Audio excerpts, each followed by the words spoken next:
Muy bien, estamos de regreso y vamos con lo anunciado. Nos acompaña el señor Rodrigo Yanot, ex procurador general de la República de Brasil. Y por supuesto, no existe personaje más idóneo para hablar de lucha anticorrupción. ¿Cómo está, señor Yanot? Bienvenido. Todo bien, gracias. Muchísimas gracias a usted por acompañarnos. Hablamos un poco fuera del aire, tiene algunos meses nada más fuera del cargo. Han sido 4 años duros. Y así lo comentamos para usted, para su familia, pero años buenos, sin duda, para su país y por ende para la región, cuando hablamos de lucha anticorrupción. Seguro, seguro. Son 4 años de lucha, pero eso hace mejorar el proceso civilizatorio de Brasil y de toda la región, ¿no?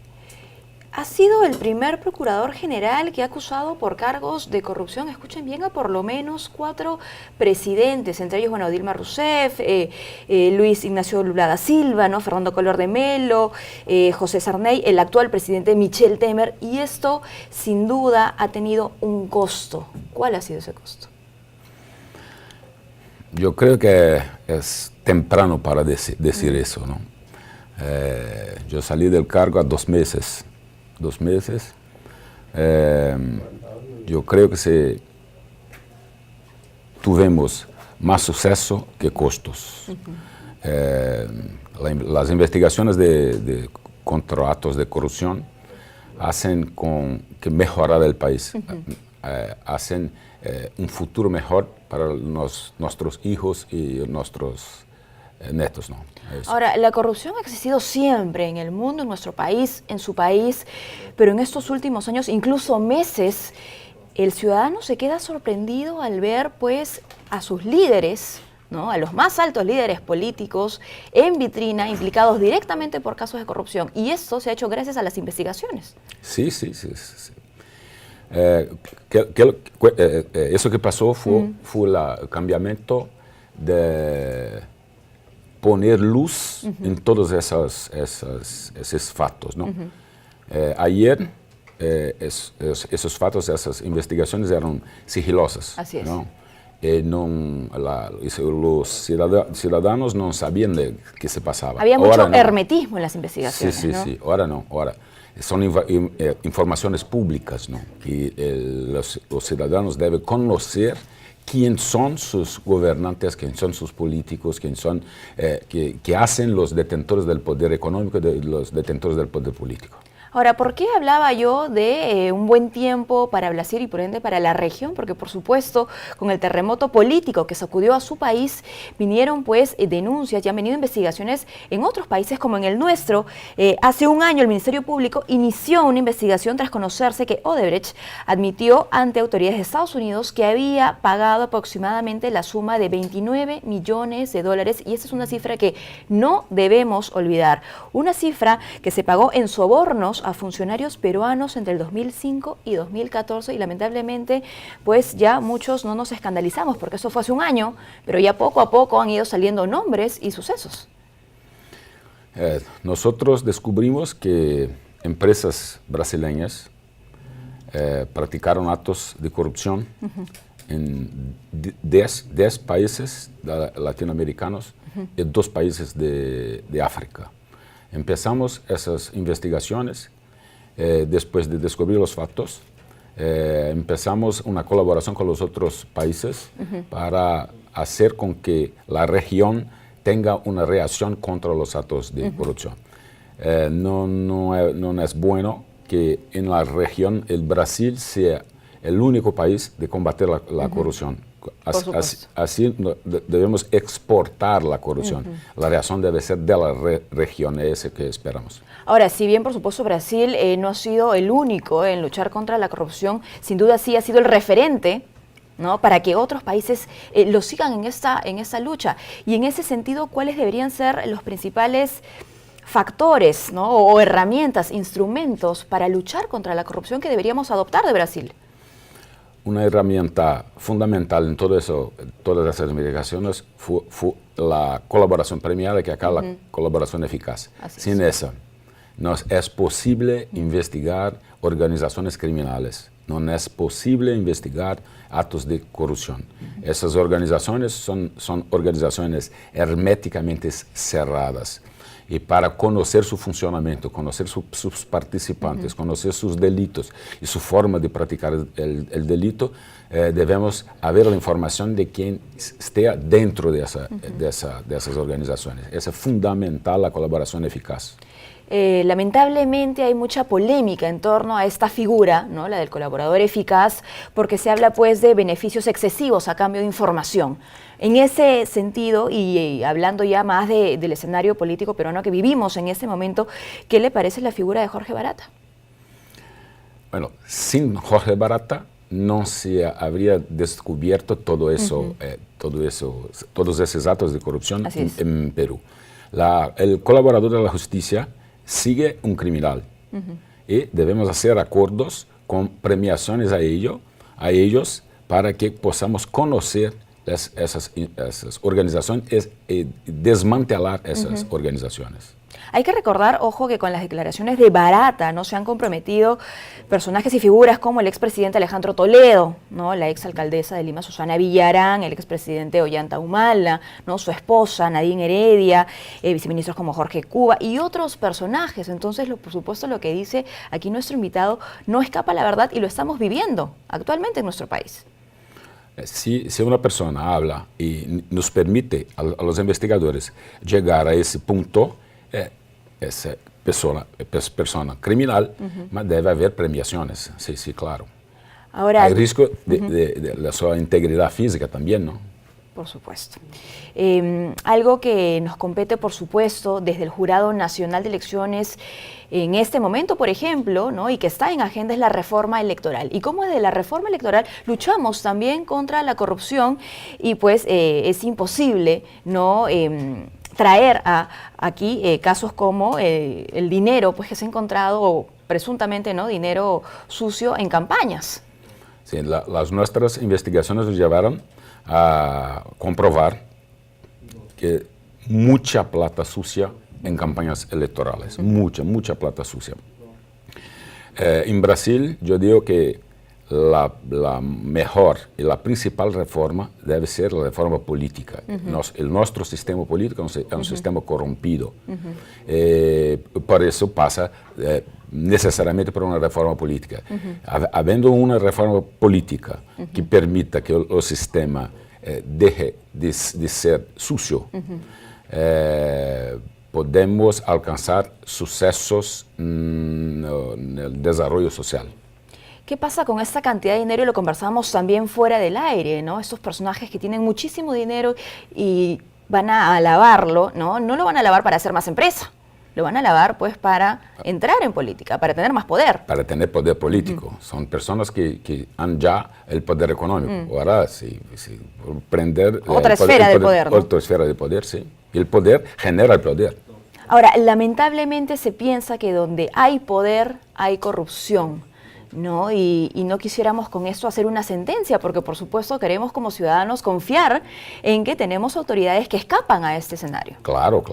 No estamos acá a decir que todos los políticos son sucios, todos los políticos son corruptos, no. O sea, hay políticos que hacen la política verdadera, ¿no? Y hay políticos hay delincuentes que se esconden por detrás del mandato político. Eso.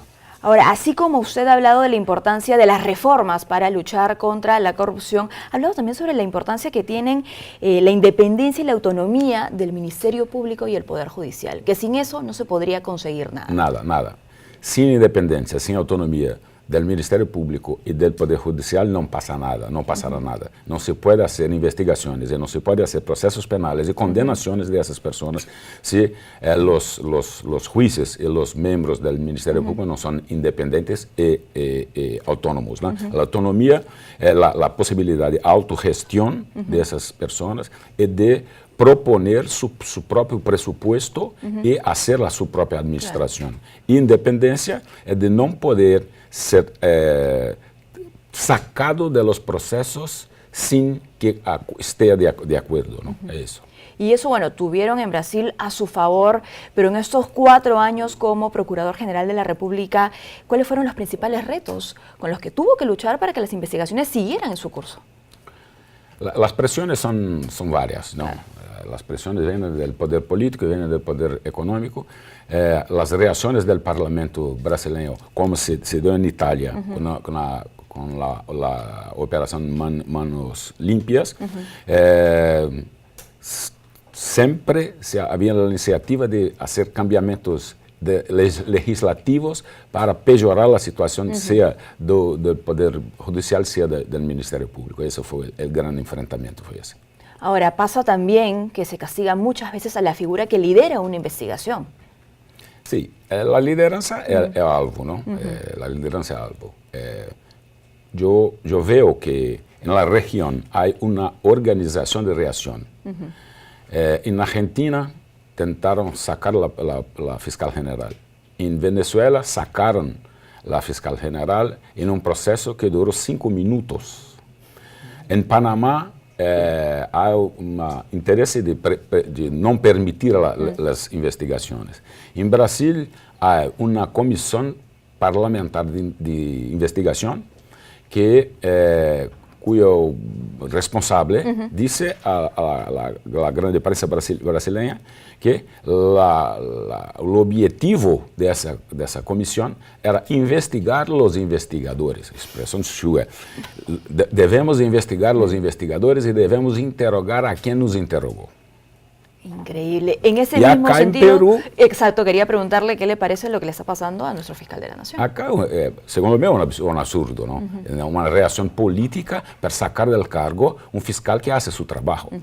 Un fiscal que yo veo que después del Brasil, Perú es el segundo país que ha reagido con energía contra todos esos actos de corrupción. Esa reacción es una reacción que asegura que el trabajo del fiscal es un buen trabajo, si no, no habría esa reacción. Excelente. Y así como hay una reacción política que puede ser considerada negativa, ojo, hay una reacción ciudadana también, y lo hemos visto recientemente a través de diferentes encuestas, por ejemplo, que ubican a la corrupción como uno de los principales problemas de nuestro país, y eso ya es un punto a favor de nosotros. Sí, sí. En Brasil tuvimos en 2013 una reacción del Congreso para hacer una reforma constitucional y sacar del Ministerio Público los poderes de investigación.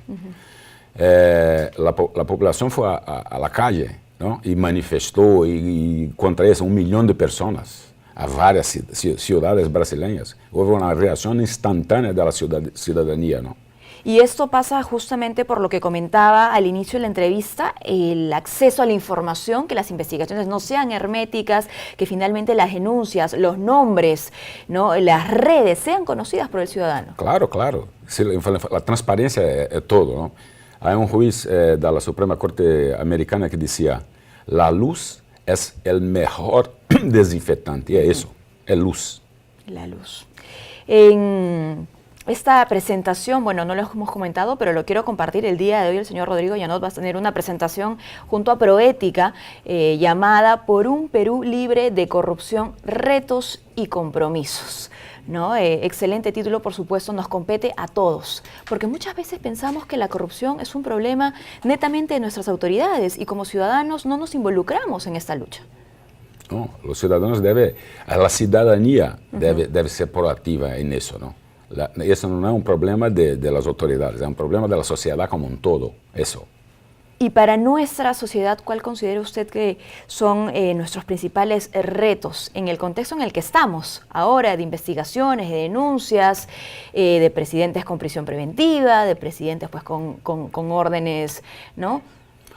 Yo creo que la población debe apoyar los ministerios públicos, debe apoyar el Poder Judicial, estar atenta a las reacciones de los criminales y decir más que es muy, muy importante una prensa libre, una prensa que pueda esclarecer, que pueda decir a todos el trabajo contra la corrupción. Y en el caso de las organizaciones políticas, ¿cuáles serían sus principales responsabilidades? Yo creo que las organizaciones políticas deben cumplir su mandato. Ellos tienen un mandato de la ciudadanía y deben cumplir esa ese mandato de la ciudadanía, ¿no? De la representación. Sí.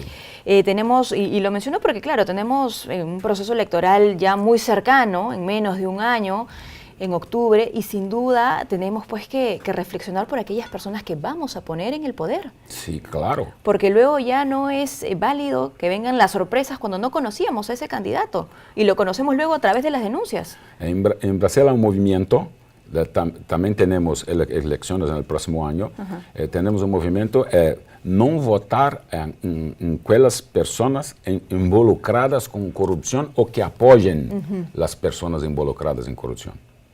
Esa es una responsabilidad, ojo, ciudadana, lo que dice nuestro invitado, el señor Rodrigo, ya no votar por personas ni siquiera denunciadas ni condenadas, sino está hablando usted de relacionadas a casos de corrupción. A casos de corrupción, sí, eso. En nuestro país, porque a veces tenemos la sensación de que hay mucho discurso también, pero que hay poca práctica, que hay poco compromiso de nuestras autoridades por realmente hacerle frente a los diferentes casos de corrupción que se están viendo. Bien, la transparencia, ¿no? es fundamental, y la ciudadanía debe cobrar, exigir de las autoridades actuaciones concretas contra los actos de corrupción. Acciones concretas contra los casos de corrupción. Y bueno, ante esto hay que decir que seguramente muchas autoridades, ¿no?, ya deben entender o están entendiendo que cada vez hay menos impunidad. Y esto es bueno. Sí, y esa actuación también tiene ese aspecto didáctico, ¿no? Que las personas que practican actos de corrupción deben entender que la ley es para todos, y que la justicia es republicana y no selectiva. Luchar contra un modelo político corrupto, como estamos entendiendo, demanda muchos esfuerzos, diferentes actores y también tiempo, porque no se pueden hacer las cosas en el corto plazo. No. Se debe, en el combate a corrupción debemos ser resilientes. Resilientes, insistir siempre en el combate a corrupción. Y un cambio de mentalidad también, ¿no? Eso, tenemos que ver en esos actos criminales. La corrupción mata, no es un asesino mata. La corrupción mata por falta de asistencia sanitaria, por falta de salud, etcétera, ¿no? Algo que no se ha discutido mucho, ojo, dentro de todas estas denuncias, ¿no?, es el factor humano, ¿no?, que lo han dicho algunos pocos, pero lo quiero mencionar porque lo dijo usted también en alguna entrevista. ¿Qué pasa, por ejemplo, con la empresa? ¿No? ¿Qué pasa con las familias vinculadas a la empresa? Y usted dijo algo muy certero. Se busca derribar el sistema corrupto, más no la empresa, pero yo me preguntaba, ¿cómo es esto posible, ¿no?, cuando el nombre está ya tan sucio? Las empresas deben también practicar sus políticas internas de prevención. Pero en Brasil, en los actos de corrupción, nosotros seguimos los criminales, mas no las empresas, ¿no? Y las empresas deben hacer su parte y establecer políticas de prevención interna efectivas, tener una actitud de compliance efectiva para cambiar su relación con el mercado, ¿no? Por supuesto, queda atrás entonces, ¿no?, quedan atrás estas empresas que tenían la única visión de generar ingresos, ¿no? Estamos ahora en un contexto que les demanda seguramente un comportamiento ético también y de cuidado. Claro. Queremos una economía de mercado. Una economía de mercado presupone un derecho de competencia, ¿no?, con una competencia libre entre las empresas. Las empresas deben investir en sus procesos internos. Las empresas deben investir en tecnología de sus productos y servicios, ¿no? Y eso lleva al esvedupo social, distribución de riqueza, etcétera, ¿no? Todo eso. Bueno, vemos cómo son diferentes las responsabilidades, pero no sin duda algunas más importantes que otras, de muchos actores, ¿no? Estamos hablando de las empresas, de las autoridades, del ciudadano, todos son parte, ¿no?, de este círculo que tiene que luchar contra la corrupción. Pero ¿qué pasa cuando no hay consenso entre los poderes para tomar decisiones? Es un problema que la reforma política debe llegar a solucionarlo, ¿no? Eso es un problema. Si no hay un diálogo institucional entre los poderes, alguna cosa no está correcta, ¿no? Y la reforma debe llevar a haber instrumentos oficiales para resolver esos impases. Ahora, en estos 4 años de gestión usted mencionó que justamente en el marco legislativo, ¿no?, fue donde muchas veces quisieron frenar las investigaciones, pero aún así no se pudo. No consiguieron hacer las modificaciones, pero la ciudadanía estuve alerta todo el tiempo, ¿no? Eso que importa. Bueno, nuevamente, ¿no?, hablar sobre el rol de vigilancia, la función de vigilancia ciudadana que tiene, que tendría que tener el peruano en este caso y que tuvo el ciudadano en Brasil. Eso, la fuerza está en el pueblo, ¿no? La fuerza está en el ciudadano. Todo más he hecho para atender los ciudadanos, los poderes, todo.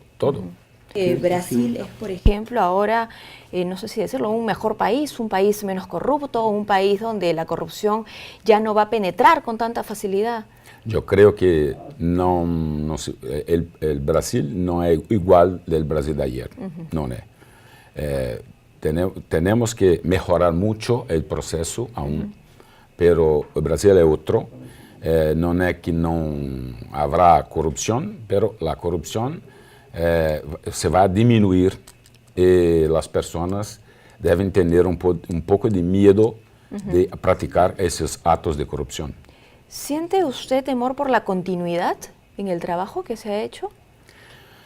Eso en Brasil, yo dije que entre 3 meses nosotros debemos saber si las instituciones brasileñas son instituciones maduras, instituciones que funcionan de verdad, o si todo lo pasó de una boja, que personas certas estaban en lugares ciertos y en la hora cierta. Claro. En 3 meses saberemos. Y si bien usted ha liderado, ¿no?, durante todo este tiempo las investigaciones, las denuncias que se han hecho y que han repercutido en otros países de la región, hablaba también sobre la importancia de su equipo de investigación. Sí. ¿No? Algo que sin duda, ojo, en nuestro país tenemos que fortalecer. Son equipos de investigación. Investigaciones contra actos de corrupción no pueden ser hechas por una persona. Son una división de tareas, división de expertises, investimento en tecnología de información, investimento en las personas. En nuestras investigaciones utilizamos muchas técnicas de gestión, ¿no? Con objetivo, indicadores, metas. Claro, todo medible. Sí, todo medible. Para saber si el trabajo está bien o si tiene que ser cambiado, ¿no? Bueno, vean ustedes cómo no se trata solo de voluntad, ¿no? La expertise, profesionalismo. Profesionalismo y la inversión también, porque eso no es gratuito. No. Y no se hace, y eso se hace despacio. Son inversiones a largo plazo, ¿no? Medio a largo plazo. ¿Se atrevería, señor Janot, a hacer un diagnóstico sobre cómo el Perú en la actualidad está luchando contra la corrupción? Yo creo que después de Brasil, Perú es el país que más lucha contra la corrupción, en ese caso de Lava Jato. Sin duda. Acá son 3 expresidentes, 3, eso no es poco. No es poco. Por supuesto. Políticos, empresarios. Hoy tuve la noticia de empresarios que la justicia está atrás de ellos. No es poco. Y creo que debemos dejar, ¿no?, de decir, porque mucho se comenta que es una vergüenza, ¿no? Es una vergüenza tener, ¿no?, a estas figuras políticas en investigación. Debería ser más bien un orgullo, sí, ¿no? El que estén en la vitrina, como decía usted, y que la luz se haya puesto sobre ellos. La luz es el mejor desinfectante, sí. Tenemos que tener orgullo de esas investigaciones y saber que esos actos siempre acontecieron, siempre. Solo que ayer no se veía, no había la luz. Hoy día sí, se puede ver, se mete la luz, son los actos de corrupción. Bueno, quedan clarísimos cuáles son los retos que tiene nuestro país, que tenemos como país para luchar contra la corrupción, pero otro eje del conversatorio que va a tener el día de hoy son los compromisos, ¿no? Y aquí viene seguramente lo difícil. ¿Cuáles son los compromisos que debemos emprender y que no debemos abandonar en este camino? Los compromisos son que cada persona debe hacer aquello que debe hacer. Son Tan sencillo como es. Simples, simples, simples. Son pequeños pasos que se hacen, grandes caminos. Y cuando dice cada persona se refiere a todos. A todos. Todos. Con cargo, sin cargo político. Con cargo, sin cargo, todos. En o fuera del poder. Dentro o fuera del poder, sí. Porque Estupendo. tenemos poder real. Los ciudadanos tienen un poder real. Y mire que no somos conscientes de eso. Pero ahí de repente radica justamente los vacíos y que muchos utilicen, se ¿no?, aprovechan este de desconocimiento, eso. Sí. ¿no?, para hacer finalmente delito y medio. Vamos a trabajar con la ciudadanía. Vamos a trabajar, hacer con que el ciudadano se interese por las cuestiones del Estado. Y hay sin duda interés, creo que atrás ha quedado también, ¿no?, este pensamiento de que el ciudadano no se interesa en política, de que el ciudadano no quiere saber de política. El ciudadano puede estar de repente peleado con algún tipo de autoridad o con alguna figura, con algún partido, incluso puede haber desconfianza, pero quiere participar en la toma de decisiones. Claro. No existe vida sin política. Y las soluciones de todo eso, de esos problemas que vivimos, pasan necesariamente por la política. En la actualidad y fuera del cargo, habiendo dejado ya de ser Procurador General de la República de Brasil, ¿cuál es su agenda ahora? Que por supuesto en principio le permite estar en nuestro país. Sí. Ahora yo volví a mi carrera, yo soy fiscal de carrera, tengo muchas vacaciones, una agenda más libre que me permite viajar y hablar abiertamente sobre el tema corrupción. Así es. Y bueno, sobre el caso Lavallato, que se ha convertido en un referente de lucha anticorrupción, y así como viene y visita nuestro país, imagino irá a otros. Sí. El caso Lavallato despierta curiosidad en todos los países, todos. En todos los países que estuvimos, de Europa, América, África, todos tienen mucha curiosidad para saber cómo llegamos a eso. Así es. y qué hicimos para llegar hasta eso. Sí. Y no debemos nos calar, debemos hablar siempre sobre el tema corrupción. ¿Y siente usted orgullo de haber liderado este caso, un caso que va a pasar sin duda a la historia de la lucha anticorrupción, no solo en su país, en la región? Sí, siento orgullo no por mí, más siento orgullo por mi equipo, siento orgullo por la dedicación de todos los miembros del Ministerio Público del Brasil y siento orgullo de la ciudadanía brasileña que apoyó todas esas investigaciones en momentos difíciles. ¿Qué mensaje podría darle a los servidores públicos de nuestro país para aquellos que quizás no puedan estar el día de hoy en su conferencia? Bueno, los servidores públicos deben hacer su trabajo con seriedad, con responsabilidad y creer en el servicio público. Tener cuenta que somos servidores públicos, eso es decir, somos servidores del público y por eso trabajamos para el público.